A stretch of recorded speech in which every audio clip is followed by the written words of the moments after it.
Morning, everyone. Good to see everyone here. We have some missing, but I like to see the smiles on the faces of those that are here.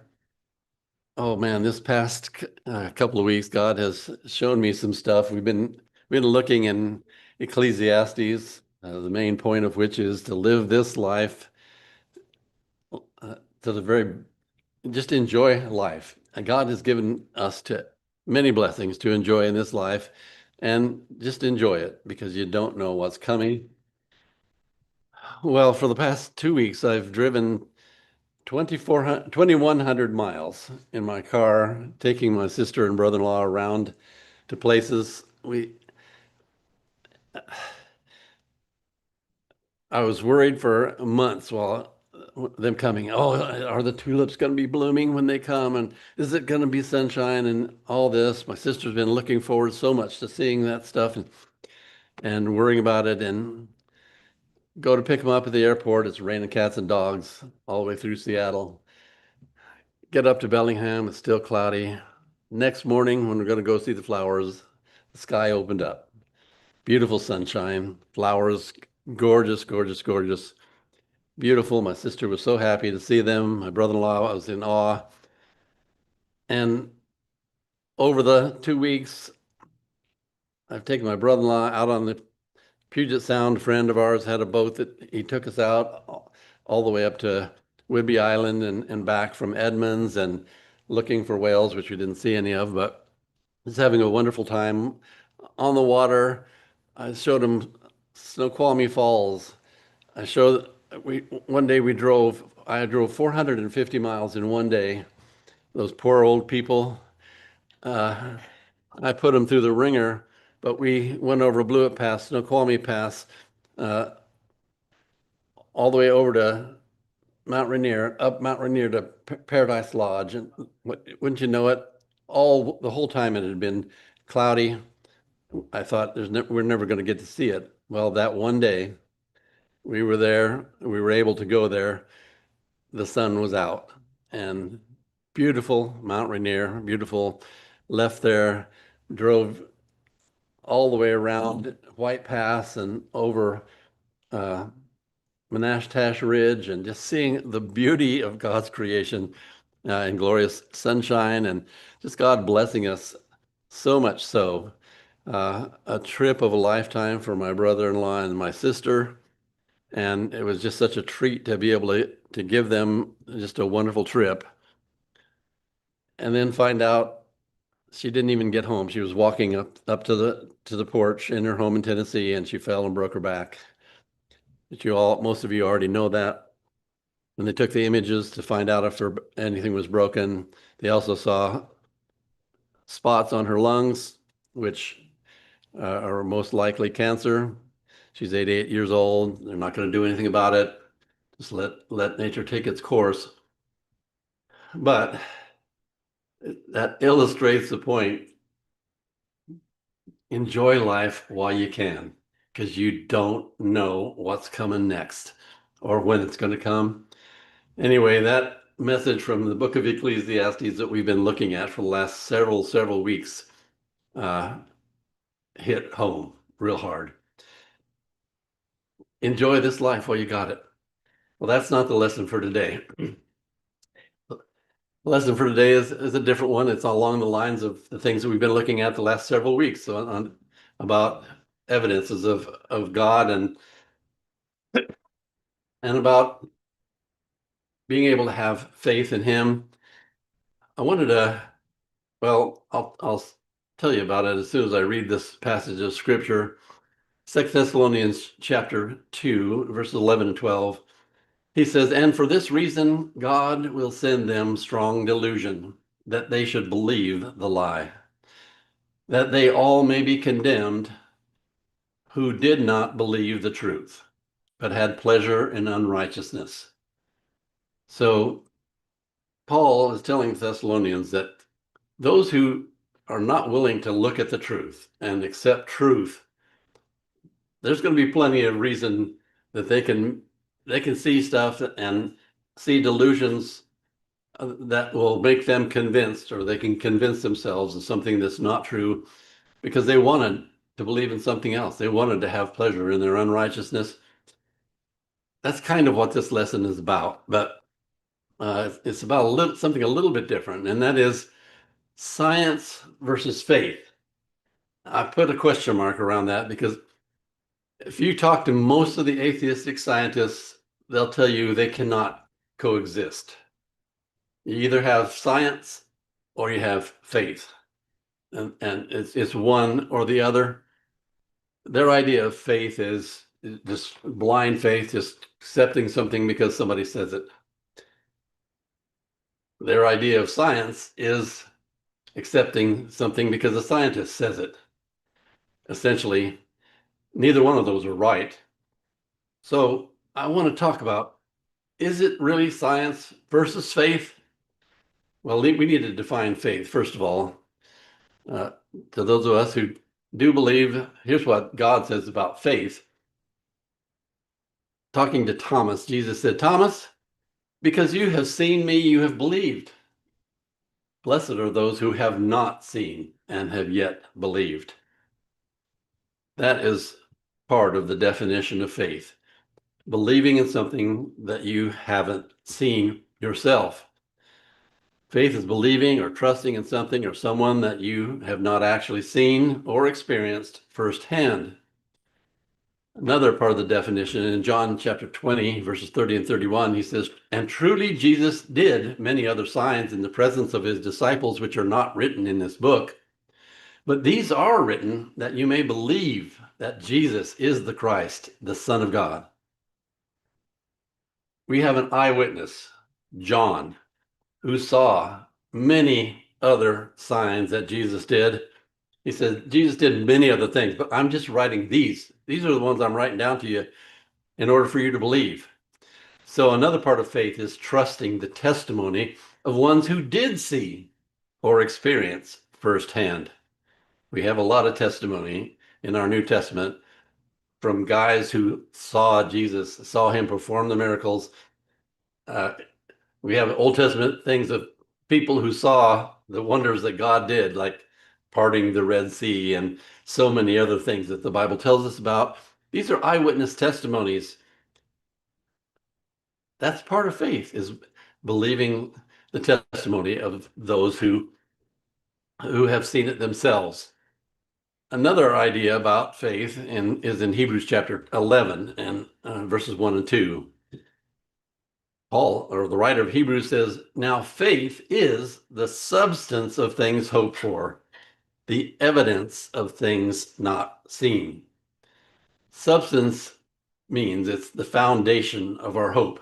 The substance, it means sub means under, stance is standing. What stands under the things that we hope for? That's faith.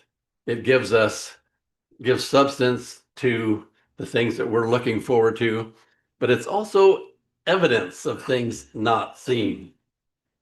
The evidence, the faith of the people who actually witness God's miracles and provision, witness Jesus's life and teaching and miracles. Their faith is evidence that these things really happened and are trustworthy. Look at the lives of those who trusted in God. They trusted him enough. They believed the things that they saw, and they trusted that what they represented was the promises that God made and proved by the miracles and those such things. They were willing to give their lives for it. That's faith that we can use as evidence. Their faith is evidence to us that these things are real. How many people would die for something that they knew was a lie? If they did, they're crazy. There's no reason anybody would ever do that. So faith is not blind faith. You walk off the cliff. Okay, I'll walk off the cliff. No, just believing something because somebody said it. We know what blind faith is, and that's not what faith really is. Well, let's define science for a minute. Science is the methodology used to acquire knowledge, often through scientific method. This involves making observations, forming testable hypotheses and conducting experiments to prove or disprove them. And so science is observing, seeing things with your own eyes or experiencing them through hearing or touching or whatever. It's observations and forming testable hypotheses. Okay, based on what I'm seeing, I think this is true. Now let me test it to see if it's true. Well, and then conducting those experiments, doing those tests, that's what defines science. Another definition from Encyclopedia Britannica: science is unbiased observation and systematic experimentation aimed at understanding the physical world and its phenomena. So there's observation that's part of science, and it's important that we understand that. And another definition that I found is a systematic discipline that builds and organizes knowledge through testable hypotheses, evidence, and predictions. And so science is based on evidence as well. Just like faith is based on evidence, so is true science. In general, faith is believing or trusting in something or someone that you have not actually seen or experienced yourself. And in general, it's based on evidence or on the testimony of those who have seen or experienced. Now, in general, science is unbiased observation and systematic experimentation and examining evidence and then drawing conclusions. That's basically it. So I want to ask this question. Do scientists have faith? They would tell you no. No, we don't. No, faith is not part of science whatsoever. But I'm here to tell you, you bet they do have faith. Have they ever seen or heard or touched a living dinosaur? No scientist you know has ever seen one of those. Do they believe they exist? Why do they believe it? It's on faith. They believe the testimony of others, testimony of the geological record or whatever, but it's not based on observation. They don't see it, touch it, taste it, whatever. They don't observe it, which they would say, oh, you have to observe it. Did you ever see God? Well, then obviously he doesn't exist. Well, did you ever see a dinosaur? Well, then obviously he doesn't exist. Well, they would say, you don't be ridiculous. Well, they're the ones being ridiculous. Have they ever seen an atom? A nucleus with electron? I used to think the electrons go around and around, but I found out in studying for this, they don't go around and around. They thought they did, but they found out later, oh, I guess they don't. So that's another thing. But have they ever seen a Big Bang? Anybody on this earth have ever seen a Big Bang? Well, maybe you've seen an explosion of some sort, but I'm talking about the Big Bang like they're talking about. Did you see it happen? No. Well, do you know anybody that saw it happen? No. Well, then what makes you think it does? Well, evidence. Okay, so there's evidence there. So it's not based on observation. It's based on making conclusions based on evidence that you see. Have they ever seen the Earth's core? Anybody gone down the journey to the center of the Earth? No. If you did, you'd burn up. Do they believe there's an Earth core? Yes, they do. Why? Evidence based on things that experiments that they've done. They believe it to be so, but that doesn't mean it is so. But it seems like to indicate that to them, that's what science is. Do they trust the testimony of other scientists? Yes, they do. All the mathematicians out there, they look uh, to other mathematicians that have done a lot of calculations that, okay, see, I've proved this to be so. Okay, now I don't have to do all that proving. I can just take what he did and go from there. I'm trusting in the testimony of other science. Is that faith? Yes, it is. It's believing something that you have not seen for yourself. Do they trust their own methods and measurements? Yeah, they do. How many times have I, not as a scientist, but as a woodworker, trusted in my own measurements and then tried to put something together. Oops, I guess I didn't measure right. Do you think a scientist has ever done that? Measured something wrong, trusted in it, and draw a conclusion from it? They trust their own methods. They trust their own measurements. That's faith. All right, on the other side of the coin, do believers use science? Again, I want to say, you bet they do. Atheists would say, no, they don't use science. Well, let's look at some examples. We can observe the evidence of a worldwide flood. You can go to the Grand Canyon and see all the layers, and all over the world, there's evidence. There's find fossils of sea animals up high in the mountains and that sort of thing. That's observing, making a conclusion based on evidence. We can observe the design in everything around us. You just look at the heavens, you look at we've spent a lot of time talking about the water cycle and the beauty of the design of how that all works and how God keeps the clouds in the sky and all that kind of stuff. We observe that. That's what science is about, is observing and drawing conclusions. We can trust the testimony of eyewitnesses. Paul, Peter, John, James, Jude, all these men writing things for us, and then not to mention all the Old Testament writers testifying about Jesus and that he did live and that he did perform miracles and he did die on the cross for us. We believe that. We trust the testimony of eyewitnesses. That's science. The faith of those witnesses is evidence itself. The fact that they were willing to give their lives for what they believe in, that is evidence itself. Those things they actually saw and drew conclusions from. They died defending their testimony. There's many pre-scientific statements in the Bible.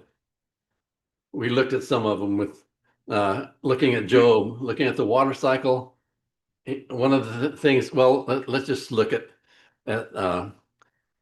some of these. I think I didn't put them in there, but they might show up later on in the lesson. But think about Job. He says, were you there? Have you seen the paths in the sea? Referring to the water currents. How in the world would Job have known there were these currents going in the sea? So many things that he talks about in that Job 37 and 38 are things that scientists didn't know at the time. There weren't even any scientists really, but men didn't know. They didn't have the ability to know those things. The fountains of the deep, the springs that are in the ocean, nobody'd ever been down there to see those things, yet the Bible says it. And sure enough, later on, much later on, they found out, oh yeah, there really are those things, many things like that. So et cetera, et cetera, et cetera. There's a lot of ways that believers, that people that have faith in God, use scientific evidence. I was going to talk about this, but we really don't have time to do it. But the scientific method is a way to go about determining whether things are true. Ask a question, do background research, construct a hypothesis, test with experiments, all these kind of things. That's what we do actually with the Bible as well. We go through a process to determine. We don't just say, well, the Bible says this, therefore it's true. We go through a process of looking at it. Who said it? Who did they say it to? Why did they say it? When did they say it? All these kind of things. And then we draw conclusions based on that. We use the scientific method, even when it comes to faith.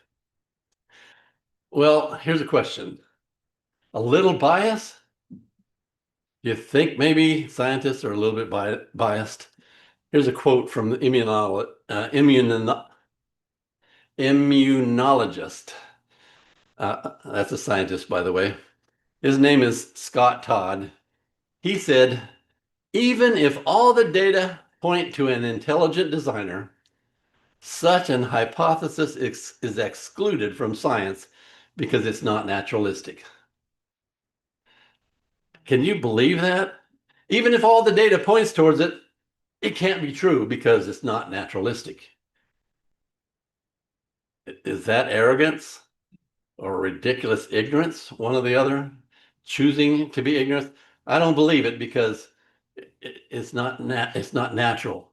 I know all the evidence points to a designer, but it can't be because it's not naturalistic. Here's another quote. Evolutionist Julian Huxley, many of you have heard of him. He said this: at first sight, the biological sector seems full of purpose. Organisms are built as if purposely designed and work as if in purposeful pursuit of a conscious aim. But the truth lies in those two words, as if.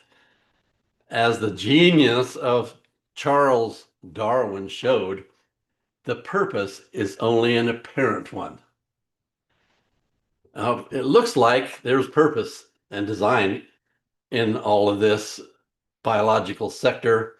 Looks like there was. But this genius scientist, Charles Darwin, showed us that it's just an apparent purpose. That there really isn't a purpose for it. It just happened all by accident. Not looking at the truth. Another quote. This is from an Amherst College professor, George Greenstein. As we survey all the evidence, the thought insistently arises that some supernatural agency, or rather, agency with a capital A, meaning God, the thought insistently arises that some supernatural agency must be involved. Is it possible that suddenly, without intending to, we have stumbled upon the scientific proof of the existence of a supreme being?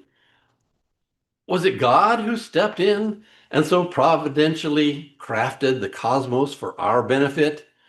Do we not see in its harmony a harmony so perfectly fitted to our needs as evidence of what one religious writer has called a preserving, a continuing, an intending mind, a wisdom, power, and goodness far exceeding the limits of our own thoughts, a heady prospect? Unfortunately, I believe it to be illusory.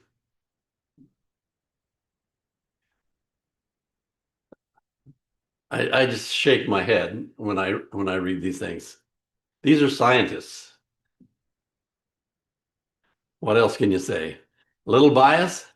You think? A lot of bias, and it's pretty sad. We just read earlier, 2 Thessalonians 2. For this reason, God will send them a strong delusion, like the Big Bang Theory or any number of other things. We'll send them a strong delusion that they should believe a lie, that they all may be condemned. Who's going to be condemned? Who did not believe the truth, because they had pleasure in unrighteousness. They didn't want to believe the truth, so they believed the lie. They swallowed the pill.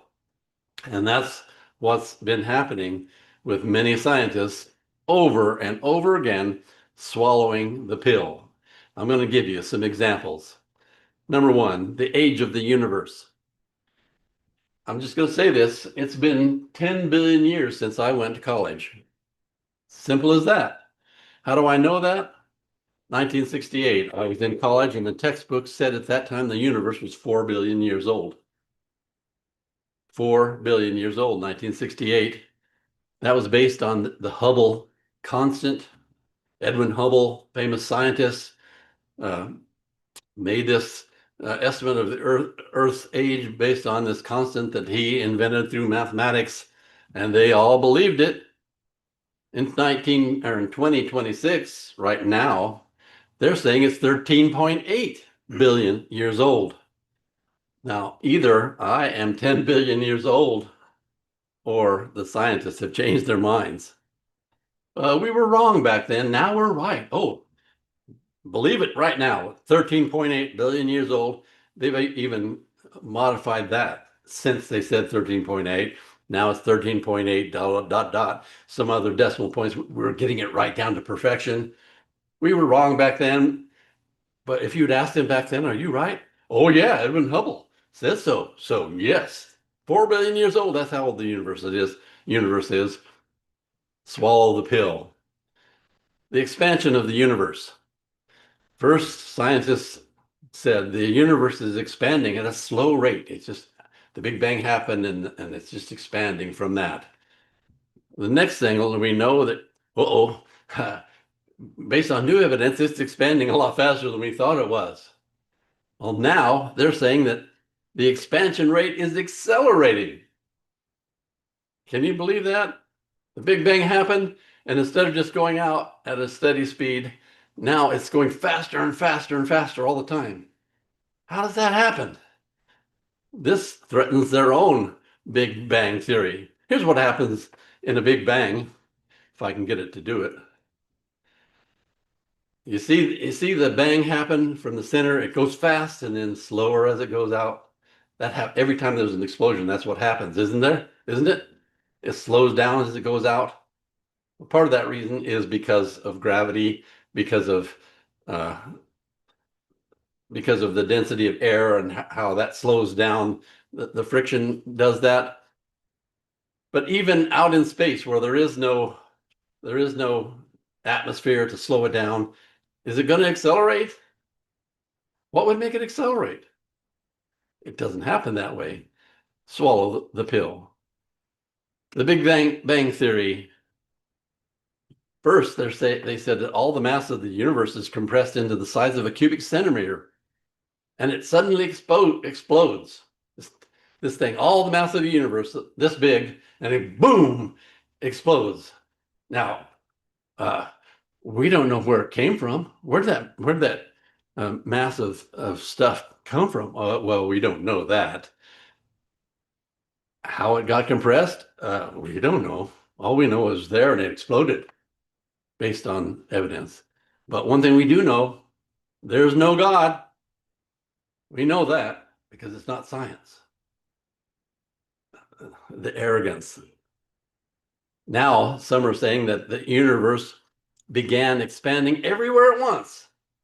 Okay, so if it didn't start in one place and explode, and it's expanding now from everywhere at once somehow. Again, we don't know where the matter came from or what caused it to start expanding. We just know it is. Trust the science, folks. We said it, you got to believe it. It's based on evidence that we have. Swallow the pill. How about the origin of life theories? First they said life evolved over billions of years. Charles Darwin said that. They said, given enough time, anything can happen, no matter how unlikely. You say, why would this happen? Well, in enough time, or enough repetitive things happening, that it could happen. Charles Darwin himself didn't ever try to say where the first life came from. What he said was, once life was here, here's what happened. Evolution. But where did it come from, Charles? I have no idea. I don't know.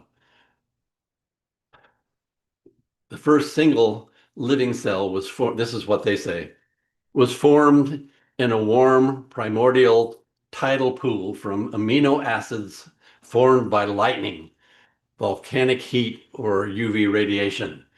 This tide pool, warmed by the sun, whatever was in there, lightning strikes it, or volcanic heat heats it up, and these amino acids are formed. They can do that in science. They can form amino acids by introducing electricity or heat or UV radiation. See, we can do it. We can repeat it. We can make amino acids. That's what happened at the beginning. What they don't tell you is that in a warm, wet environment like they're talking about, amino acids only last from minutes to days before they degrade. And yet they're saying, well, if given enough time, these things can happen. Well, you don't have enough time. The amino acids go away within days. And then they would have to start all over. Whatever evolution is going to take place, this amino acid is becoming a living cell, has to happen in days, not billions of years, according to their science. Swallow the pill. Gravity, Newton's law of gravity says this. You understand that? Well, in this equation, we're not going to talk about it, but the F stands for gravitational force. Force equals blah, blah. Gravity is a force. That's what Newton's law of gravity says, that gravity is a force. Along comes Albert Einstein with his theory of general relativity. The core equation looks like this. It says that gravity is not a force, but a curved space-time. That's what gravity is. It's curving of space-time, not a force. Okay, who's right? Scientists believe both, but they can't believe both because they disagree with one another. But then along comes quantum physics. Schrodinger equation looks like this. That's a quantum physics equation. I expect I'll be testing you later on about this. This equation assumes absolute time. The time is absolute. But relativity says time is not absolute. That's why it's called relativity. Einstein says time is not absolute. Quantum physics says time is absolute. So the Schrodinger equation is not compatible with special relativity of Einstein. Quantum field theory plus gravity equals mathematical disaster. You try to put the two together and you get a disaster. The search for a unified theory where you can make them both work together has led to these things. String theory, loop quantum gravity, causal set theory, asymptomatic or asymptotic safety, emergent space-time models. You ask me what they all are, and I'll say, I don't know. I don't know what they are. These are all scientists' ways of trying to make Einstein agree somehow with the new quantum theory. Each tries to produce a mathematical framework where quantum mechanics plus general relativity equals one theory. But what the scientists say is, well, folks, we're not there yet. We haven't figured that out yet.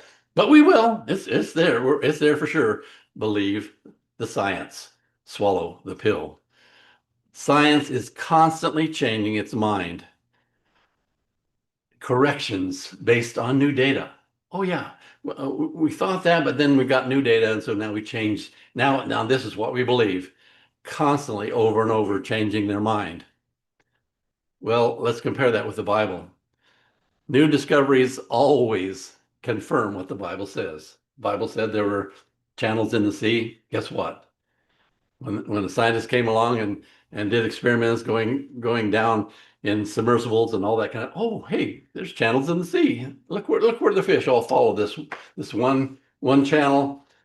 There's so many things that the Bible said that, well, let's look at some of them. Some examples. The springs or fountains of the deep. In Job 38, it says there are. Well, that was thousands of years before science found it out for sure, was able to prove that. The Bible says the world is composed of things not visible. Hebrews chapter 11. How long do you think it took for them to discover the atom? Something that's not visible, but yet all things are made out of it. The Bible said that thousands of years before man figured it out, before science figured it out. The Bible says that life is in the blood. We all know, even scientists say, yeah, scientists used to, they would poke you, cut you, and let blood out because they thought there was poison in there. That's what's making you sick. No, there's life in there, not the poison. They had to change their mind. The sphericity of the earth. In Isaiah 40, it talks about the circle of the deep, the sphericity as you look at the ocean from a distance, it's got sphericity to it. Isaiah said that 1,000 years BC or 800 years BC. We didn't find out that for sure until well, we say Columbus discovered it, but it might have been discovered a little bit before, but certainly not before Christ. At least 800 years prior to that, the Bible said it. Channels of the sea, we already talked about that. Many, many more. Pre-scientific statements that confirm what the Bible says. Is there ever a time that we've made a discovery that disproves anything that's in the Bible? No. Maybe our interpretation of the Bible, uh, maybe as Bible students, we might have misunderstood what it's saying, and we're looking at it based on evidence change. But the Bible doesn't change. Maybe just our understanding. But science, biology, chemistry, physics, mathematics, all these have these things. They have order, not chaos. They have laws. Science, biology, chemistry, all of them have laws. They all are infinite in their complexity. I want to read a quote that I just read last night. I had to put it in this morning because I just read it last night. I'm quoting from a book called Dissecting the Truth, which I was reading by Brad Harrab, who is a PhD, member of the church, by the way, in the same congregation where my sister and brother-in-law attend in Tennessee. In his book, he says, even men who hold no belief in God will admit that the brain is the most complex matter in the universe.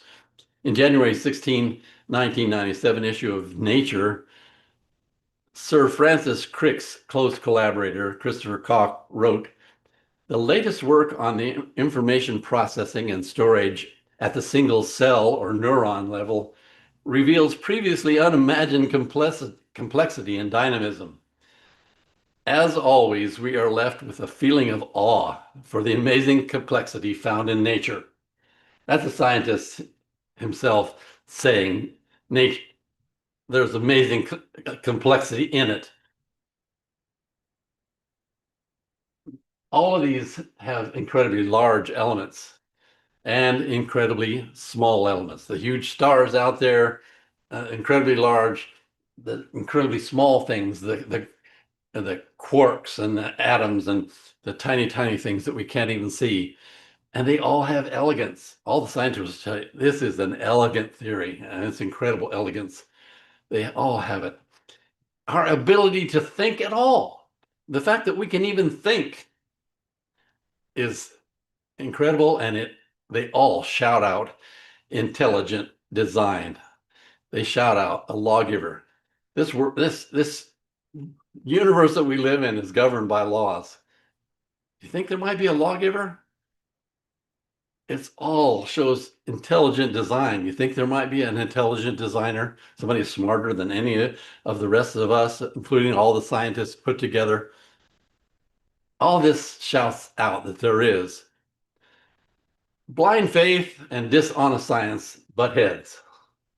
But true science and true faith fit together. They're interlocked. They're not opposed to each other. Science and faith go hand in hand. What I want to tell you right now is do not allow anyone to shame you for your faith. Your faith is compatible with true science. Don't be ashamed of it. You can learn some stuff. Doesn't take long to read some stuff and ask questions that they can't answer, put them back in their place. Don't let anyone shame you because of your faith. That's the purpose of this lesson. If you're here and you have not been obedient to the gospel, you have neglected the truth that God has put in the Bible, the truth that your sins will condemn you to eternity of destruction, but there's a way out. Jesus came and lived and died. He became the price for the forgiveness of sin. If you are ignoring that truth, you're going to have to pay the price someday. I would encourage you, if you're here and you need to obey the gospel, you need to make your life right in any way, determine right now that I'm going to do that while we stand together and sing, Who at the Door is Standing?